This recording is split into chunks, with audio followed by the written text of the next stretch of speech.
Jadi dalam rokok itu ada ribuan zat kimia, yang ada 4.000 jenis zat kimia yang sifatnya itu membuat peradangan dalam pembuluh darah. Dan bahayanya efek ini tidak langsung dirasakan pada saat beliau merokok, tidak. Tapi dalam 10 tahun perjalanannya. Bahkan bagi kami sebagai dokter jantung, Ustadz, seseorang dikatakan mantan perokok di status kami jika beliau stop merokok secara total 10 tahun. Tapi kalau masih 1 tahun, 2 tahun itu masih seorang perokok. Tapi kalau 10 tahun total baru dibilang mantan perokok. Dan kembali yang tadi, jadi racun ini Bapak Ibu semua, baik itu aktif ataupun pasif, artinya jika ada suami yang merokok dan istrinya terkena asap rokok, Ustadz, itu akan bikin peradangan di sepanjang pembuluh darah yang ada di tubuh kita. Dan 2 pembuluh darah yang paling berbahaya jika terjadi peradangan di jantung, di mana ini akan menyebabkan serangan jantung. Yang kedua di otak yang akan menyebabkan stroke. Kalau ada yang alasan begini, itu kan tadi dokter bilang kalau dia merokok, dia harus, kalau dia berhenti 10 tahun. Gitu. Ya. Kalau orang bilang saya cuma merokok coba-coba saja,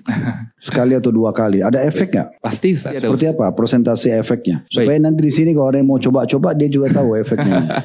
Yang pertama, hampir dipastikan 1 batang rokok di terminologi dokter jantung, cukup 1 batang rokok, maka seseorang jika dia melakukan secara rutin dalam seminggu 2 atau 3 batang, dia dikategorikan seorang perokok, Ustadz. Karena 1 batang rokok yang dikonsumsi hari ini, efek residunya itu baru hilang secara total di tubuh 10 tahun kemudian. Kalau beliau berhenti merokok. Nggak sebentar. Dan yang Jadi walaupun 1 batang? 1 batang. Karena 1 batang itu sudah cukup bikin peradangan setidaknya di dalam pembuluh darah. Dan secara penelitian ketika dilakukan bedah mayat dan dilihat efek dari rokok ini, memang bikin peradangan di mana saluran nafasnya menjadi lebih gelap, pembuluh darahnya menjadi mengalami penyempitan.